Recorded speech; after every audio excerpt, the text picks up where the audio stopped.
Welcome student, कैसे हैं आप सब। चलिए, तो हमारा जो चैप्टर चल रहा था वो है 12th केमिस्ट्री चैप्टर 8, है ना, D and F block element, जिसके दो वीडियो मैंने क्लियर कर रखी है। दोनों वीडियो का लिंक है वो डिस्क्रिप्शन बॉक्स में आपको मिल जाएगा, है ना। और आज हमारा जो टॉपिक है वो है आंतर संक्रमण तत्व एफ ब्लॉक एलिमेंट। तो एफ ब्लॉक एलिमेंट क्या है और उनके दो श्रेणियों को हम लोग पढ़ेंगे, लेंथेनाइट श्रेणी और एक्टिनाइट श्रेणी, ठीक है। और आज हम लोग क्लियर कर लेंगे एफ ब्लॉक एलिमेंट, है ना। इसके लिए कुछ नॉर्मल परिभाषाएं आपको क्लियर करनी होगी। चलिए, तो सबसे पहले पॉइंट बात करते हैं हम लोग ए ब्लॉक तत्व क्या है।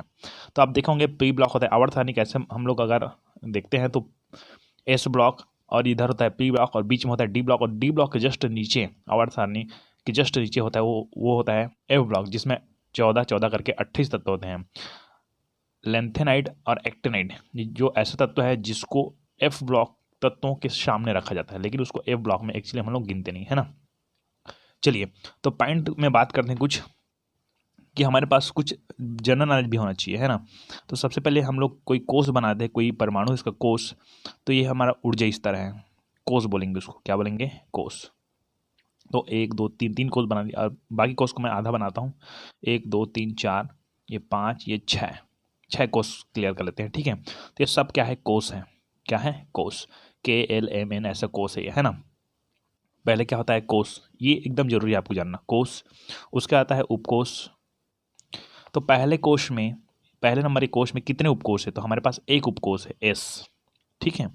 दूसरे में SP है, तीसरे में SPD है, चौथा में SPDF है, ऐसे SPDF होते जाएगा, ठीक है। तो ये कोष हो गया, उसके बाद उपकोष हो गया। अब इस उपकोष को बारे में बताया मैंने, SPDF, ये उपकोष हो गया। अब इस उपकोष में कितने कक्षक हैं, तो बात आती है कि एस उपकोष में दो कक्षक हैं, सॉरी एक कक्षक हैं, पी उपकोष में 3 कक्षक हैं, और डी उपकोष में 5 कक्षक हैं, और एफ उपकोष में कुल 7 कक्षक हैं, ठीक है। 7 कक्षक हैं, है ना, 7, ये 5 और ये 3 और ये 1। इसमें कितना इलेक्ट्रॉन, 2 इलेक्ट्रॉन। इसमें 3 कक्षक में 6 इलेक्ट्रॉन युग्मित में रहेगा। इसमें 5 में 10 इलेक्ट्रॉन, और 7 में कितना, 14 इलेक्ट्रॉन। तो ये तो क्लियर होगा आपका बेसिक नॉलेज, है ना। अब बात करते हैं ये सबसे बाहर का जो सेल है उसका क्या नाम है, संयोजी कोष। कौन सा कोष है, संयोजी कोष, वैलेंसी सेल, है ना, वैलेंसी सेल कहेंगे। ये क्लियर हो गया। अब ये क्यों बता रहा हूँ आपको समझ आएगा आगे जब मैं परिभाषा क्लियर करूंगा, है ना। तो ये संयोजी कोष हो गया। संयोजी कोष से जस्ट पीछे, पीछे को हम लोग बोलते हैं उपांत्य, उपांत्य बोल देते हैं, लेकिन उपांत्य को और अंदर जाएंगे, ठीक है, तब बात चलेगी आगे। तो इसको हम लोग बोलते हैं उपांत्य, क्या बोल देते हैं, उपांत्य। चलिए, तो हमारे पास इस कोष के जस्ट पीछे वाले कोष को पेनाल्टीमेंट कोष कहते हैं, पेनाल्टीमेंट सेल, उपांत्य, क्या बोल देते हैं हम लोग, उपांत्य। और उसके अंदर और जाएंगे तो उसके जस्ट पीछे आता है, उसको बोलते हैं एंटी पेनाल्टीमेंट सेल, एंटी पेनाल्टीमेंट सेल। अब एंटी पेनाल्टीमेंट सेल क्या है वही क्लियर करना है आपको, है ना। चलिए, मान लीजिए 6 ऊर्जा स्तर है, तो 6, ये 5 है, ये 4 है, ये 3, ये 2, ये 1, ये सब ऊर्जा स्तर है ना। अब मान लीजिए 6S के बारे में बात कर रहा हूँ मैं, 6P के बारे में बात कर रहा हूँ, 6D और 6F, तो जिसकी जरूरत पड़ेगी उसके बारे में बात किया जाए। तो यहाँ पर मान लीजिए हम लोग F ब्लॉक के बारे में बात करेंगे तो 6S तक क्लियर हो जाएगा वो, है ना, लेंथेनाइड में, है ना। एक्टिनाइड में चलेंगे तो 7S तक जाएगा। तो यहाँ पर, अब यहाँ पर 5 है तो 5 में SPD जो भी हो सकता है, तो जिसका यूज़ करेंगे, जैसे कि F का यूज़ करेंगे तो F के बारे में बात करेंगे, P का, है ना। तो अधिकतर इसमें हम लोग D का यूज़ कर देते हैं, किसका यूज़ करते हैं, D का। और यहाँ पर देखिए 4 है, मतलब 4S 4P 4D जो भी है ना, लेकिन यूज़ किस करेंगे, F का। क्यों यूज़ करेंगे उसको भी बताता हूँ कि हमारा F ब्लॉक एलिमेंट है ना, F ब्लॉक एलिमेंट, क्योंकि अंतिम रिटर्न F ब्लॉक में जाता है। ये सब एकदम बेसिक नॉलेज क्लियर हो जाना चाहिए, है ना। तो ये 6S 5D 4F क्लियर हो रही बात मेरी, है ना। इसी तरह 3 के बारे में बात करें तो 3S 3D। अब यहाँ पर आप लोगों को ये क्लियर होना चाहिए कि पहले कोर्स में S, दूसरे में SP, तीसरे में SPD है, चौथे में SPDF है, तब बात हो रही F की। अगर इसमें 3 की बात करेंगे तो SPD तक ही क्लियर हो जाएगा, इसमें F नहीं जाएगा, ठीक है। इसमें SP बस जाएगा, इसमें S जाएगा। ये क्लियर हो गया आपको। तब चलते हैं हम लोग F ब्लॉक एलिमेंट। तो एंटी पेनाल्टीमेंट क्लियर हो गया, एंटी पेनाल्टीमेंट सेल। चलिए, तो एफ ब्लॉक तत्वों में अंतिम इलेक्ट्रॉन, जो एफ ब्लॉक के अंतर्गत आने जितने तत्व है ना, ठीक है, उस तत्वों के अंतिम इलेक्ट्रॉन है वह उपांत्य कोश के अंदर वाले कोश, अंदर वाली क्या है आप, ठीक है। तो एफ ब्लॉक तत्वों में अंतिम इलेक्ट्रॉन उपांत्य कोश के अंदर वाले अर्थात n-2 एफ कक्षक में प्रवेश करता है। मतलब ये हो गया संयोजी कोश, ये उपांत्य कोश हो गया। उसके जस्ट बाद हो जाएगा एंटी पेनाल्टीमेंट कोश, ठीक है, जिसके इसको हम लोग किससे प्रेरित करते हैं, पेनाल्टीमेंट को हम लोग प्रेरित करते हैं एक के जस्ट पीछे है ना, एक के जस्ट पीछे, सॉरी संयोजी वैलेंसी सेल के जस्ट पीछे है, तो इसका हम लोग यूज़ करते हैं n-1 के लिए, n-1 बोलते हैं इसको, ठीक है। और पेनाल्टीमेंट के लिए हम लोग करते हैं n-2, ठीक है। पेनाल्टीमेंट के लिए हम लोग एंटी पेनाल्टीमेंट के लिए हम लोग यूज़ करते हैं n-2 और पेनाल्टीमेंट के लिए करते हैं हम लोग n-1, ये क्लियर याद रखिएगा, है ना। तो यहाँ पर एफ ब्लॉक एलिमेंट कहाँ पर है, 4f में है, तो ये 6s हो गया संयोजी और 5d हो गया आपका पेनाल्टीमेंट और ये 4f हो गया एंटी पेनाल्टीमेंट, ठीक है। मतलब उपांत्य कोश के अंदर, उपांत्य कोश से क्या बोलेंगे इसको, अंदर। तो एफ ब्लॉक तत्वों में अंतिम इलेक्ट्रॉन उपांत्य कोश के अंदर वाले अर्थात n-2 एफ कक्षक में प्रवेश करता है, ठीक है, उपकोश में प्रवेश करता है। अतः इसे एफ ब्लॉक के तत्व कहते हैं। अतः इसको हम लोग क्या बोलते हैं, एफ ब्लॉक के तत्व कहते हैं, क्योंकि इसका अंतिम इलेक्ट्रॉन 4f में जाकर अटक रही है ना, ओके। इस ब्लॉक में तत्वों की कुल संख्या 28 है। आपको बता दिया गया है कि 14-14 करके होता है, एक लेंथेनाइट श्रेणी होता है, एक एक्टिनाइट श्रेणी होता है, ठीक है। ये आवर्त सारणी में डी ब्लॉक तत्वों के नीचे अलग से रखा गया है, ये तो आप लोग क्लियर कर लेते हैं, है ना। इन तत्वों के अंतिम इलेक्ट्रॉन, इन जितने भी एफ ब्लॉक एलिमेंट उसके अंतिम इलेक्ट्रॉन है उपांत्य कोश के अंदर वाले कोश, यही मैंने शुरू में बताया, उपांत्य कोश के अंदर वाले कोश जिसे एंटी पेनाल्टीमेंट कोश कहते हैं, एंटी पेनाल्टीमेंट कोश कहते हैं, में भरता है, इसलिए इसे आंतर संक्रमण श्रेणी कहते हैं, ठीक है। अब डी ब्लॉक होता है, डी ब्लॉक के बारे में बात करें तो हमारे संक्रमण श्रेणी कहते हैं हम लोग, ठीक है। अब यहाँ पर हम लोग डी ब्लॉक के बारे में बात नहीं कर रहे हैं, हम लोग एफ ब्लॉक के बारे में बात कर रहे हैं, इसलिए इसको बोल देंगे आंतर संक्रमण श्रेणी। तो ये क्लियर हो गया आपको कि एफ ब्लॉक तत्व क्या है जी। तो उतना क्लियर कर लीजिए आप एफ ब्लॉक एलिमेंट के बारे में, है ना। तो यहाँ इस जगह को आप लोग क्लियर कर लेते हैं यहाँ से यहाँ तक। अब हम लोग बात करते हैं प्रथम अंतर संक्रमण श्रेणी क्या है ना। तो आपको क्लियर कर देता हूँ कि आवर्त सारणी में जस्ट नीचे यहाँ पर मैंने नॉर्मल परिभाषा और लिख रखी है, इसको अगर आप देखना चाहते हैं देख सकते हैं, लेकिन इस सब को मैंने नहीं बताई है, ठीक है। जिसकी जस्ट पहले बताई उसको ज़्यादा बेटर रहेगा। तो ऐसे तत्व जिसके अंतिम इलेक्ट्रॉन एफ ऑर्बिटल में भरा जाता है एफ ब्लॉक तत्व कहलाते हैं, एकदम नॉर्मल जानकारी, इसकी जरूरत नहीं है आपको, ठीक है, ओके। हम लोग चलते हैं सीधा श्रेणी में।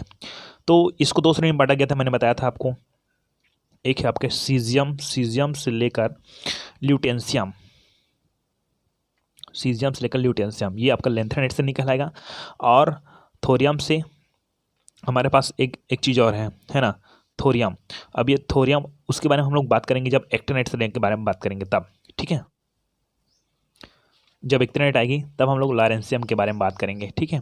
तो एक्चुअली में कहा जाए कि यहाँ पर सीजियम से लेकर ल्यूटीशियम, और चल थोड़ा सा बता देता हूँ कि थोरियम से लेकर ये लॉरेंशियम, यहाँ तक की द्वितीय श्रेणी बोलते हैं। चलिए, तो हमारा पॉइंट ये है प्रथम अंतर संक्रमण श्रेणी 4f श्रेणी, मतलब उसका अंतिम इलेक्ट्रॉन है वो 4f में जाएगा, ओके। चलिए, तो प्रथम अंतर संक्रमण श्रेणी पॉइंट डाल लीजिए और यहाँ पर लिखे कि सीजियम 58 से लेकर ल्यूटीशियम तक तत्वों की वह श्रेणी जिसमें 1 से लेकर 14 इलेक्ट्रॉन, आप जानते हैं कि एफ ब्लॉक में 14 इलेक्ट्रॉन बढ़ता है, ठीक है। तो सीजियम से लेकर ल्यूटेशियम तक तत्वों की वह श्रेणी जिसमें 1 से लेकर 14 इलेक्ट्रॉन 4f कक्षक में प्रवेश करता है, प्रथम आंतर संक्रमण श्रेणी कहलाते हैं, ठीक है। प्रथम क्या कहलाते हैं, आंतर संक्रमण श्रेणी कहलाते हैं, ओके। यहाँ पर लिखिए कि ये लेंथेनम 57, लेंथेनम का परमाणु क्रमांक कितना है, 57 है। तो यहाँ लेंथेनम 57 के पश्चात आते हैं, लेंथेनम 57 के पश्चात आते हैं, ठीक है। इसलिए इसे हम लोग लेंथेनाइट श्रेणी कहते हैं, लेंथेनाइट श्रेणी कहते हैं, ठीक है। ये हो गया प्रथम अंतर संक्रमण श्रेणी। अब हमको पढ़ना आज इसी को है, लेकिन थोड़ा सा द्वितीय अंतर संक्रमण श्रेणी के बारे में बता देता हूँ आपको, है ना, कि कि थोरियम 90, परमाणु क्रमांक 90, ठीक है, थोरियम। तो थोरियम 90 से लॉरेंशियम, है ना, लॉरेंशियम 103 तक के तत्वों में जो अंतिम इलेक्ट्रॉन है वह अंतिम इलेक्ट्रॉन 5f कक्षक में प्रवेश करता है। देखिए यहाँ पर 4f में करता है, यहाँ पर 5f कक्षक में प्रवेश करता है। चूंकि ये एक्टिनाइड 89 के पश्चात आते हैं, ठीक है, 89 के पश्चात आते हैं, यहाँ पर लिखे ना आप लोग 57 के पश्चात आते हैं, तो ये 89 के पश्चात आते हैं, इसलिए इसे लेंथेनाइड से निकलते हैं। तो इसमें करेंगे, इसलिए इसे क्या कहते हैं, एक्टिनाइड श्रेणी कहते हैं, एक्टिनाइड श्रेणी कहते हैं।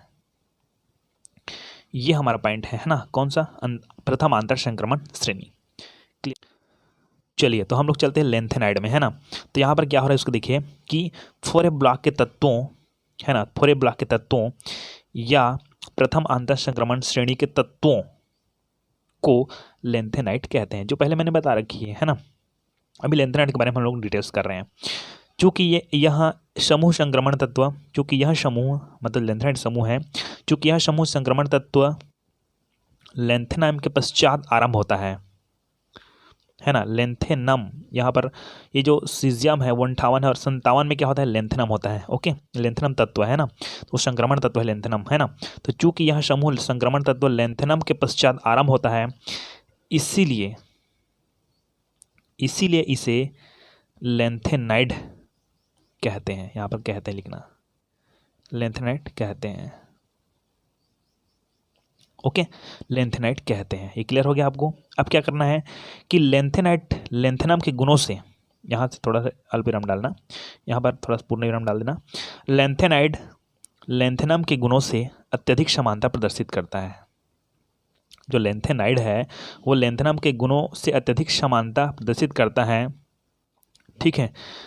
ये बात क्लियर हो रही है आपको। जो लेंथेनाइड है मतलब लेंथेनाइड के अंतर्गत आने जितने भी तत्व है वो लेंथेनम के गुणों से अधिक समानता प्रदर्शित करता है, याद रखिएगा। इसीलिए हम लोग इसको क्या कहते हैं, लेंथेनाइड कहते हैं। चलिए, तो लेंथेनाइड के सामान्य अभिलक्षण एवं गुण निम्नलिखित हैं। चलते हैं हम लोग इसके लेंथेनाइड के गुण में। और ये लेंथेनाइड श्रेणी बहुत ही इंपॉर्टेंट है, अधिकतर क्वेश्चन आता है लेंथेनाइड श्रेणी क्या है, या प्रथम आंतर संक्रमण श्रेणी, या 4f श्रेणी क्या है। ओके, चलिए तो हम लोग इसके कुछ सामान्य लक्षण में चलते हैं लेंथेनाइड के।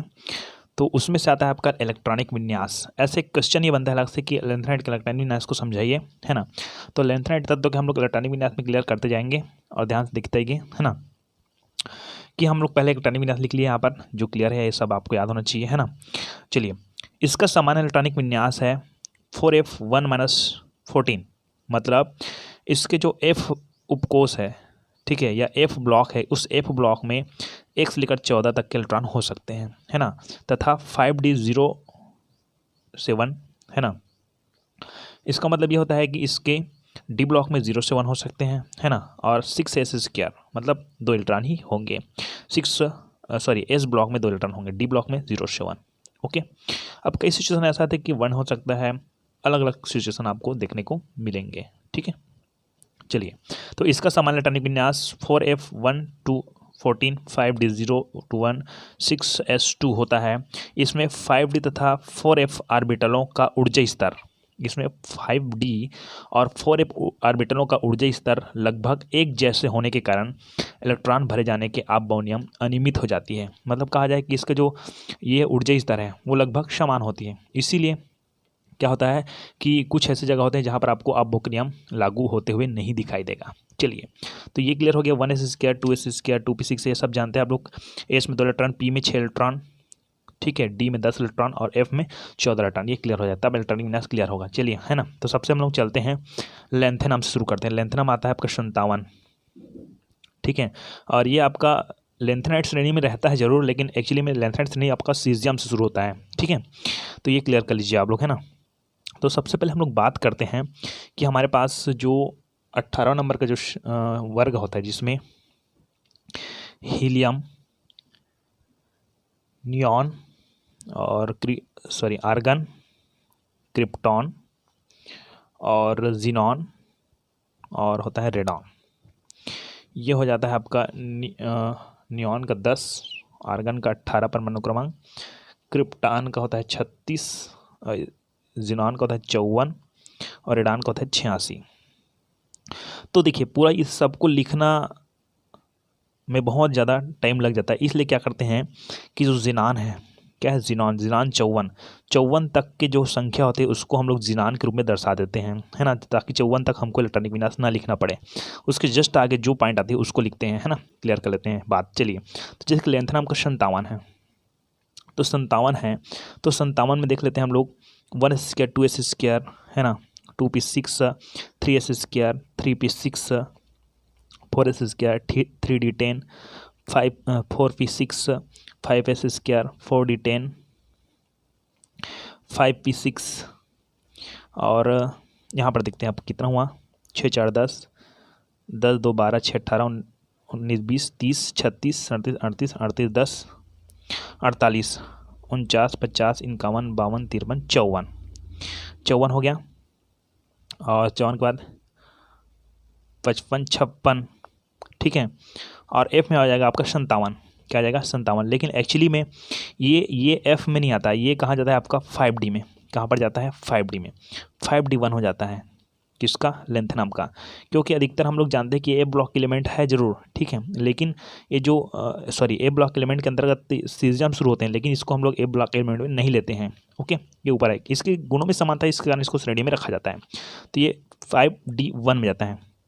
तो यदि हम लोग लेंथनाम 57 का इलेक्ट्रॉनिक विन्यास लिखेंगे तो कैसे लिखेंगे, देखिए हम लोग क्या करेंगे, 54 तक जिनॉन पर लिख देंगे। कैसे लिखेंगे कि ये हो गया, ये 4 6 4 10 2 12 6 18 2 20 10 30 36 38 38 10 48 और 48 49 50 और 54, ठीक है।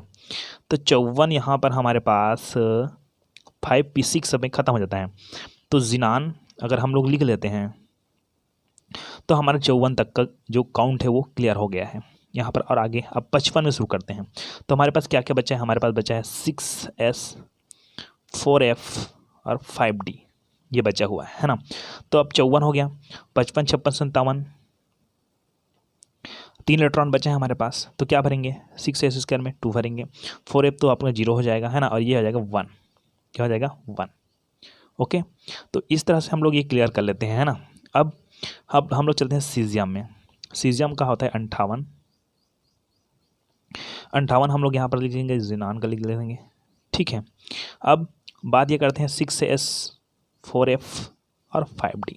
और आपको एक चीज़ और बताता हूँ कि जब भी हम लोग लिखते हैं, जब भी कोई तरीका है लिखने का, तो क्या होता है कि 4f को पहले लिखा जाता है, 4f उसके बाद 5d उसके बाद 6s। लेकिन आपके सुविधा के लिए मैं ऐसे लिख रहा हूँ, है ना। ओके, तो 6s, 4f और 5d, है ना।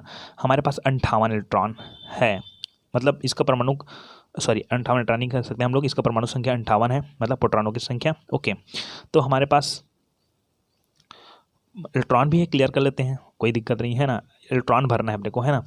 तब कैसे भरते हैं, प्रोटॉन की संख्या और इलेक्ट्रॉन की संख्या, ये अधिकतर आप लोग जानते हैं, प्रोटॉन नाभिक में होता है, इलेक्ट्रॉन आपके कक्षक में होता है। तो ये क्लियर कर लेते हैं आप लोग, है ना। चलिए, तो इसको हम लोग भरना है, 58 को भरना है, 58 इलेक्ट्रॉन को भरना है। तब कैसे भरेंगे हम लोग कि ये हो गया 54, कितना हो गया 54, और इसमें देखें तो 54 55 56, है ना। अब बचा कितने बार, 56 57 58, हमारे पास 2 इलेक्ट्रॉन बचा है। कितने इलेक्ट्रॉन बचा है, 2 इलेक्ट्रॉन बचा हुआ है, ये क्लियर कर लीजिए आप लोग, है ना। 2 इलेक्ट्रॉन बचा हुआ है। तब क्या करेंगे हम लोग कि यहाँ पर 1 इलेक्ट्रॉन सीधे से हम लोग नियम क्या बोलते हैं, आप का नियम क्या बोलते हैं कि 4f में डाल दीजिए जितना भी इलेक्ट्रॉन है, जितना भी इलेक्ट्रॉन है कहाँ डाल देंगे हम लोग 4f में। लेकिन यहाँ पर एक्चुअली में होता क्या है कि 1 इलेक्ट्रॉन है वो 5d में चला जाता है और 1 इलेक्ट्रॉन है 4f में जाता है, ठीक है। क्यों, क्योंकि नियम ये कहता है कि हमारे पास चौथा ऊर्जा स्तर और 5वां ऊर्जा स्तर के बारे में बात करते हैं। तो 5वां ऊर्जा स्तर में s, p, d, f ये सब कक्षक है हमारे पास, सॉरी उपकोष है हमारे पास, है ना। अब लेकिन हमारे पास इलेक्ट्रॉन कहाँ तक है, एस में भर दिया, पी में भर दिया, 5 के बारे में बात कर रहा हूँ ना, 5 के बारे में बात कर रहा हूँ। और उसका डी बच गया है। तो बात यह है कि अगर एस पी भर गया है, उसका डी हमारे पास खाली बचा हुआ है, तो उसमें 1 इलेक्ट्रॉन क्लियर कर लिए जाते हैं, ठीक है। उत्तेजित अवस्था में कहा जाए या और किन्हीं अवस्था में कहा जाए, तो यहाँ पर एक इलेक्ट्रॉन यहाँ पर डोनेट किया हो जाती है ना, तो ये 5d में चला जाता है और ये 4f1 हो जाता है ना, 4f1 हो जाता है। तो यहीं पर इसके ऑक्सीकरण संख्या पर कुछ प्रभाव पड़ता है ना। चलिए क्लियर होगी बात मेरी। अब हम चलते हैं 59 में। ये 59 आपका है प्रेसियोडाइमियम। ये प्रेसियोडाइमियम क्या है ना, इसमें हम लोग देखते हैं जिनॉन लिखते हैं 54 हो गया, 6s² 4f5d ऐसे लिख देते हैं, है ना। तो यहाँ पर हमारे पास देखिए कि 54 हो गया, है ना, 54 हो गया और ये हो गया 55 और 56। अब हमारे पास कितने इलेक्ट्रॉन बचे उसको देखिए। तो सबसे पहले बात ये है कि डी एफ ऑर्बिटल में पहले डालते हैं। यहाँ पर देखिए एफ में पहले डाला, उसके बाद 5d में चला गया है। तो 5d में एक इलेक्ट्रॉन क्यों गया यहाँ पर मैं बता चुका हूँ, ठीक है, क्योंकि हमारे पास खाली डी ऑर्बिटल था, है ना। अब यहाँ पर भी खाली ऑर्बिटल है, डी ऑर्बिटल, लेकिन यहाँ पर पूरा अबव नियम लागू होता है। यहाँ पर लिख दिया गया है कि इलेक्ट्रॉन भरे जाने के अबव नियम अनियमित हो जाती है, मतलब कई जगह लागू नहीं होता है, ठीक है। तो यहाँ पर क्या होता है कि 6s में जाता है इलेक्ट्रॉन, उसके जस्ट बाद आपका इलेक्ट्रॉन पूरा का पूरा चला जाता है कि इसमें 4f में चला जाता है, 4f में चला जाता है। देखिए तो यहाँ पर 4f में जाता है तो कितना बच्चा, देखिए 59 है हमारे पास, 59 है ना। तो हमारे पास 54 जिनान का, 55 56 57 58 59, 3 इलेक्ट्रॉन बचा। तो पूरा का पूरा 3 इलेक्ट्रॉन है वो 4f3 हो जाती है। यही को आपको याद करके रखना है थोड़ा सा, किस जगह अबव का नियम क्लियर होता है, किस जगह नहीं होता है उसको, ठीक है। चलिए तो एंड इसका देखते हैं हम लोग, ये 60 है, 60 ये जिनॉन हो गया आपके पास, ठीक है। 6s² 4f और 5d ऐसे लिखते हैं। अच्छा डी में यहाँ 0 कर देते हैं, ठीक है। और तरीका तो आप जानते हो, मैं क्या बोला कि 4f को पहले लिखना है, 4f3 और 5d तो नहीं है, मतलब 6s², ठीक है, ऐसा तरीका हो जाता है। चलिए लेकिन ये तरीका से आप लोग लिख सकते हैं। चलिए 60 में ही क्लियर कर लेते हैं। 60 में 54 हो गया, 55 56, है ना। अब कितना चल रहा है, 55 56 हो गया अपने पास, 57 58 59 60, 4 बचा। तो यहाँ पर फिर 0 हो जाएगा, 5d 0 हो जाएगा और 5d 0 हो जाएगा और यहाँ पर आ जाएगा आपका 4, ठीक है। ये क्लियर कर लीजिए आप लोग, है ना, ये भी क्लियर हो गया आपका।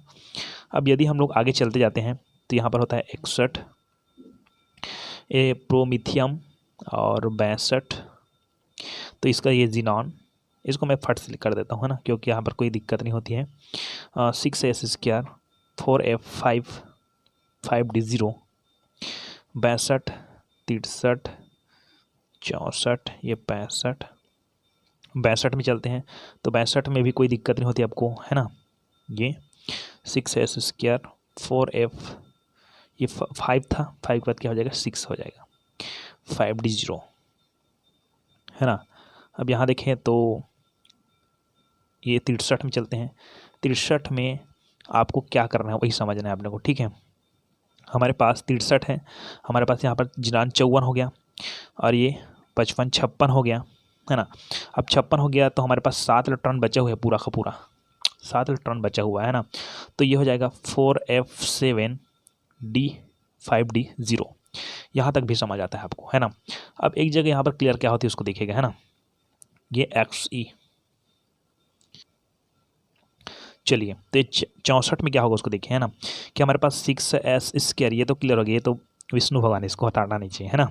चलिए 6s² 4f और 5d, इसी में थोड़ा खेल होता है ना। चलिए तो मैंने बताया था कई जगह अबव नियम लागू नहीं होता है, ओके। तो ये क्या होता है कि 6s² यहाँ पर लिख देते हैं, क्लियर हो गया, है ना बात ये मेरी। अब हमारे पास कितना टन हुआ, देखिए जिनॉन का हमारा हो जाएगा 54, है ना, जिनॉन का 54 और ये 55 56 हो गया हमारे पास, है ना। अब 56 के जस्ट बाद हम लोग देखते हैं तो कितना टन बचा है, 8 टन बचा हुआ है। कितना टन बचा हुआ है, 8 टन। तो आपको मैंने बता रखी है कि 4f में ही 8 टन डाल, मतलब जितना टन डालना है वो 4f में ही डालना है, उपांत्य कोष के अंदर वाले कोष में ही डालना है ना। तो यहाँ पर क्या होता है कि अगर हम लोग 4f की जगह हम लोग 4f में यदि हम लोग 8 टन डालते हैं तो 5d कितना हो जाएगा, 0 हो जाएगा। लेकिन जो f ब्लॉक है उसकी एक खासियत है कि ये f7 और f14, इसका जो इलेक्ट्रॉन है वो 14 टन होता है, पूर्ण पूरित होता है ना। तो 14 टन भरता है इसमें, है ना। और अगर 7 टन भी भरा होता है तो ये क्या होता है कि स्थायी होता है, अर्धपूरित होने का स्थायी होता है। ये पूर्ण पूरित हो गया ना 14 में, और 14 का आधा कितना होता है, 7 में भी स्थायी होता है और 14 में भी स्थायी होता है, अत्यधिक स्थायी। इसमें ज़्यादा स्थायी होता है, इसमें थोड़ा कम, लेकिन स्थायी होता ही है ना। इसलिए हम लोग क्या करेंगे, 4f में 7 टन भरना ज़्यादा मुनासिब होगा, है ना। तो क्या करते हैं हम लोग 4F7 भरते हैं, यहाँ पर भी 7, यहाँ पर भी 7, ठीक है। और एक इलेक्ट्रॉन है वो चला जाता है डी में। किस में जाता है? डी में। जब कुछ नहीं बचता तो डी को याद करते हैं हम लोग, है ना। मतलब ये मतलब चलिए, तो एक्स से क्लियर हो गया आपको। यही पास आपको याद रखना है ना, कि 64 नंबर में हमारे पास क्या है, गैडोलीनियम, और उसी में आपको क्या करना है, ये 7 भरना है। चलिए आगे का देखते हैं।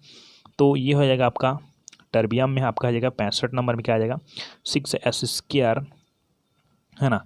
अब देखिए यहाँ पर 4F और 5D, 4F और 5D है। अब हमारे पास हो गया 54, यहाँ पर 54 हो गया, 55, 56 भी हो गया। अब जो बचे उसको हम लोग इसमें डालते हैं। तो कैसे डालते हैं, देखिए 5D को तो जीरो करना ही है किस सिचुएशन में, क्योंकि हमारे पास अब 7 से ज़्यादा इलेक्ट्रॉन आ रही है ना।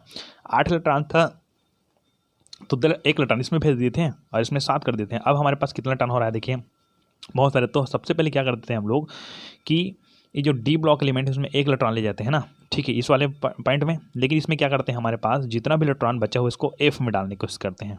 अब एफ में डालते हैं तो कितना हो जाता है हमारे पास, देखिए ये 54 हो गया, ये 55 और 56 हो गया। अब 9 इलेक्ट्रॉन बचा हमारे पास। तो यदि हम लोग 8-7 इलेक्ट्रॉन इसमें डालते हैं तो 2 इलेक्ट्रॉन इसमें जाएगा, तो ये गलत हो जाएगा, ठीक है। इसलिए पूरा का पूरा जो 9 इलेक्ट्रॉन है ये 4F9 ग्रुप में प्रदर्शित करते हैं और ये 0 हो जाता है 5D। हो गया, क्लियर हो गया। यही पर एक बात है और याद रखना है। चलिए इसके बाद 66 में चलते हैं। तो 66 में कोई दिक्कत नहीं होती हमको, है ना। ये हो गया 54 और 54 2 56 हो गया। अब हमारे पास 4F10 कर देते हैं यहाँ पास, ठीक है। और 5D तो 0 हो जाएगा, जो 0 होता है तो लिखने की जरूरत नहीं होती। चलिए तभी लिखते हैं 67, ये हो जाएगा XE, है ना, मतलब जिनान 6s²। अब यहाँ पर भी कोई दिक्कत नहीं अपने पास, 4F11 5D 0। क्लियर हो रही है बात मेरी। यहाँ पर 68 में चलते हैं। तो 68 में भी कोई बड़ी बात नहीं है अपने पास, है ना। यहाँ पर हम लोग कर देते हैं 6s² और 4F12 5D 0। 68 69 में चलते हैं हम लोग, 69 में। तो यहाँ पर आपका आ जाएगा 6s² और इसमें भी कोई दिक्कत नहीं है, 4F13, है ना, 5D 0, ये भी क्लियर हो जाएगा आपका। 70 में चलते हैं। तो XE 6s² 4F14 5D 0। यहाँ तक आपको बता दिया था कि ये ज़्यादा स्थायी किस में होता है, 7 में होता है, और स्थायी किस में होता है, 14 में। तो यहाँ पर 14 आ गया 4F14। तो ये एकदम सॉलिड स्थायी, है ना। अब हमारे पास कितना है, 71 है यहाँ पर। अब 71 में दिक्कत ये आती है कि XE 7s² 4F15 लिख देते हैं। तो ये गलत हो जाएगा आपका, है ना, क्योंकि हमको 15 जाएगा ही नहीं, क्योंकि F ब्लॉक में केवल 14 इलेक्ट्रॉन होते हैं। तो आपका जो एक इलेक्ट्रॉन है वो कहाँ जाएगा, आपका डी ब्लॉक एलिमेंट में जाएगा। तो F14 5D1, ठीक है। तो इस तरह से आपका ये पूरा कम्प्लीटली इलेक्ट्रॉनिक विन्यास हो गई है और इसका पहला गुण लेंथेनाइट का वो भी क्लियर हो गई है। चलिए दूसरा नंबर का इसका गुण आता है ना, उसका आता है ऑक्सीकरण अवस्था, अर्थात लक्षण आते हैं ऑक्सीकरण अवस्था। तो देखिए लेंथेनाइट में जितने भी बताया मैंने, सीजियम से लेकर ल्यूटेशियम, है ना, सीजियम से लेकर आपका ल्यूटेशियम है, वहाँ सब क्या ऑक्सीकरण अवस्था प्रदर्शित करते हैं और क्या करते हैं ये सब आप क्लियर कर लेंगे, है ना। चलिए तो सभी लेंथेनाइट +3 ऑक्सीकरण अवस्था प्रदर्शित करते हैं, है ना, किंतु कुछ +2 तथा +4 अवस्था में भी आ जाते हैं। अब ऐसा क्यों होता है इसको देखेंगे आगे, है ना। ऐसा इसलिए होता है कि वहाँ F0 F7 F14 जैसी स्थायी अवस्थाओं को प्राप्त करने के लिए होता है। मतलब ये है कि अभी मैंने बताया था कि F7 में स्थायी होगा और F14 में और ज़्यादा स्थायी होगा। यदि हमारे पास 8 इलेक्ट्रॉन है तो इलेक्ट्रॉन कहीं और ले जाएंगे और इसको 7 कर देंगे। बात समझ आ रही है आपको? ओके, तो यही स्थायी अवस्था के आधार पर ऑक्सीकरण अवस्था इधर उधर बदलती रहती है ना। चलिए तो ये तो क्लियर होंगे +3 कैसे आता है। तो +3 ऑक्सीकरण अवस्था के लिए आपको ज़्यादा दिक्कत तो नहीं होगी, है ना, लेकिन +2 और +4 के लिए होगी। तो +2 और +4 को मैं समझा रहा हूँ, है ना। चलिए तो ये हमारे पास देखिए कि सीजियम 58, ये इसका परमाणु क्रमांक 58 है ना। चलिए तो ये जिनान 54 हो गया, ये 55, ये 56, 57 और 58 ये हो गया हमारे पास, है ना। अब बात हम लोग करते हैं कि ये एक्चुअली में +4 ऑक्सीकरण अवस्था कैसे प्रदर्शित करते हैं। देखिए हमारे पास XE ये है ना, ज़ीनान हो गया, 54 हो गया।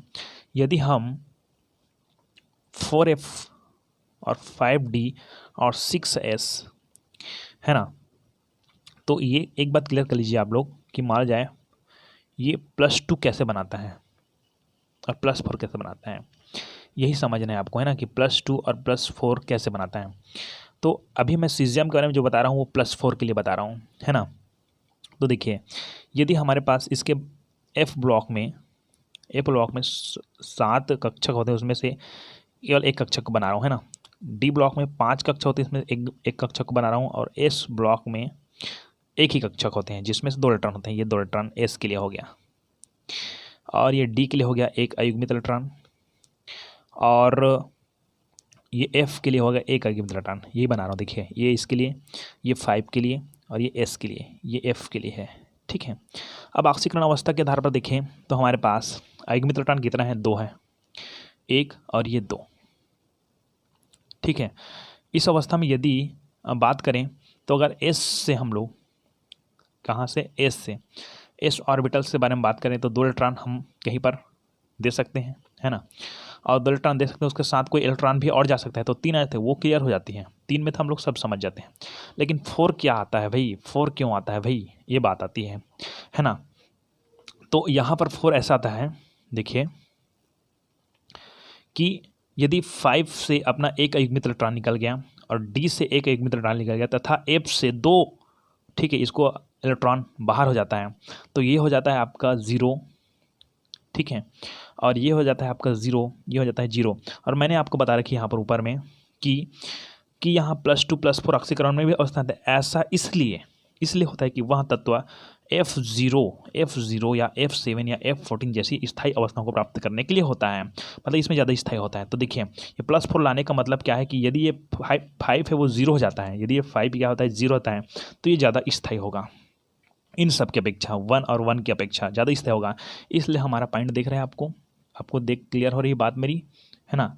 इस अवस्था में क्या हो जाएगा आपके पास कि ये आपका ये सीज़ियम है, वो सीज़ियम +4 है ना। और कह सकते हैं हम लोग ऐसे कि यदि हम लोग ऐसे करते हैं, इसको 4F1 कर देते हैं 1 वाले को, और 5D1, और अगर 6S2 करके हम लोग इसको सीज़ियम 2+ ऑक्सीकरण अवस्था प्रदर्शित करते हैं, तो आप देखिए कि इसमें कौन सा ज़्यादा स्थायी है, 4F1 वाला कि 4F0 वाला। तो ज़्यादा बेटर कौन सा वाला है, 4F0 वाला है ना। ओके, तो इसीलिए हम लोग कह सकते हैं कि जो सीज़ियम है वो उसका स्थायी विन्यास के लिए सीज़ियम 4+ ऑक्सीकरण अवस्था ज़्यादा बेटर रहेगा, अर्थात 4+ ऑक्सीकरण अवस्था प्रदर्शित, अर्थात ऑक्सीकरण का अवस्था +4 होगा सीज़ियम का।